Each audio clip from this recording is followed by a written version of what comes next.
News फटाफट एक जीवन। रिपोर्टर सुरेंद्र इंदौरा। हेलो दोस्तों, मैं हूं आपका साथी सुरेंद्र इंदौरा। नगर परिषद के चुनाव होने वाले हैं। महिला एससी अनुसूचित जाति की महिला के लिए इस बार जो चेयरपर्सन की कुर्सी आरक्षित हुई है, भारतीय जनता पार्टी चुनाव चिन्ह पे चुनाव लड़ती है, सिंबल पे चुनाव लड़ती है या वैसे लड़ती है, ये देखने वाली बात होगी। इसी विषय में हमने आज विधायक लक्ष्मण सिंह यादव से बात की है। सुनिए क्या कहते हैं लक्ष्मण यादव जी। विधायक जी, नगर परिषद के चुनाव हो रहे हैं जल्दी ही, कब तक करवाने की उम्मीद है? देखिए, हमारी सरकार ने तो सब तैयारी कर ली है और तैयारी करके इलेक्शन कमीशन को दे दिया है। अब निर्णय तो इलेक्शन कमीशन ने लेना, डेट तो वो देंगे कब होने वाला है। ये तो निश्चित है कि चुनाव चिन्ह पे बीजेपी लड़ेगी।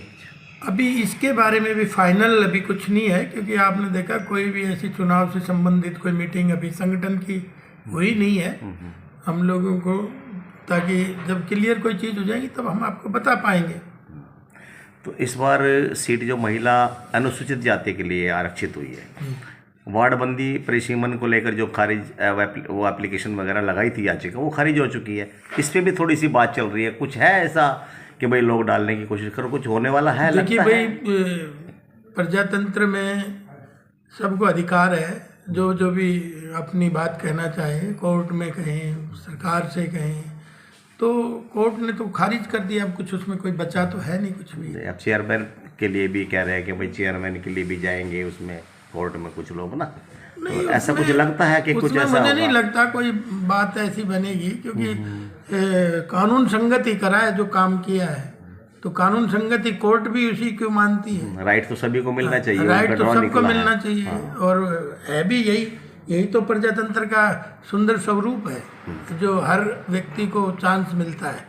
तो आपकी भाजपा की तरफ से कैंडिडेट कुछ कर लिए हैं क्या अभी कुछ? देखिए, कैंडिडेट तो बहुत हैं, भाजपा में तैयार हैं। अब ये तो निर्णय संगठन ने लेना है, किसको टिकट देंगे, कैसे किसको लड़ाएंगे। ये एक व्यक्ति विशेष के हमारे यहाँ निर्णय नहीं होते, सामूहिक निर्णय होते हैं।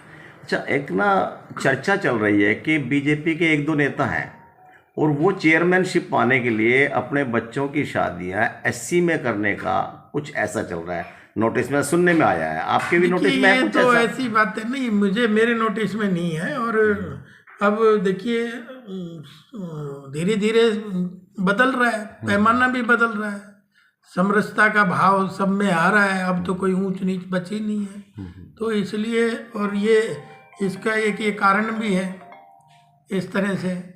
तो मुझे नहीं समझ में आ रहा है कौन क्या करेगा, कैसे करेगा, लेकिन कोई गलत बात नहीं है कोई अगर करता है तो। अगर भारतीय जनता पार्टी सिंबल पे चुनाव लड़ती है तो नेचुरल है कि अपना ही उम्मीद जो चेयरपर्सन के लिए उतारा जाएगा। लेकिन नगर परिषद पे आरोप रहे हैं इस प्रकार के, कभी एनडीसी को लेके, कभी सड़क में निर्माण को लेके ढंग से नहीं हुआ, कभी कोई रोडियाँ निकल गई समय पे ही, इस प्रकार का थोड़ा सा ये रहा। तो क्या जनता जब अपना कैंडिडेट जाएगा तो भाजपा इस मुद्दे को क्या लोगों को संतुष्ट कर पाएगी कि भाई ऐसा कुछ नहीं हुआ? देखिए, विकास तो हुआ है, आपने देखा राव साहब ने, हम भी उसमें थे, चेयरपर्सन भी थी, उन्होंने 100 करोड़ से ऊपर के काम का शिलान्यास और उद्घाटन किया है। तो बिना उसके ही थोड़ी हो गया, तो विकास के मुद्दे पे ही हम जाएंगे। और अब लगातार हो भी रहे हैं, जहाँ भी कहीं दिक्कतें आ रही हैं, कहीं किसी भी, उस हर चैनल को हमने तेज़ी से आगे बढ़ा रहे हैं ताकि विकास को और स्पीड अप हो। और आपको तो पता ही है कि भाई अब तो विधायक भी है, ऊपर हरियाणा में भी सरकार है, ऊपर केंद्र में भी है, तो उसका लाभ जनता को मिलता ही है। लेकिन एक बात है कि ये जो लास्ट में काम हुआ है, इस प्रकार के भी आरोप लगे कि लास्ट में काम हुआ, 4 साल नगर परिषद में काम नहीं हुआ है। क्या इसका नुकसान कुछ होने की संभावना, या किस अंदाज में इसको पब्लिक को समझा पाएंगे? अब लोगों को उम्मीद है कि विकास कार्य हो रहे हैं, तेजी से हो रहे हैं, चाहे वो लास्ट में ही हो रहे हैं, लेकिन तेजी से हो रहे हैं। और आपको देख भी रहे होंगे कि मैं जब से विधायक बना हूँ, लोगों ने आशीर्वाद दिया जब से, और तेजी आई है कामों में। तो ये तो सबके मिल के ही काम तेजी से बढ़ते हैं। धन्यवाद।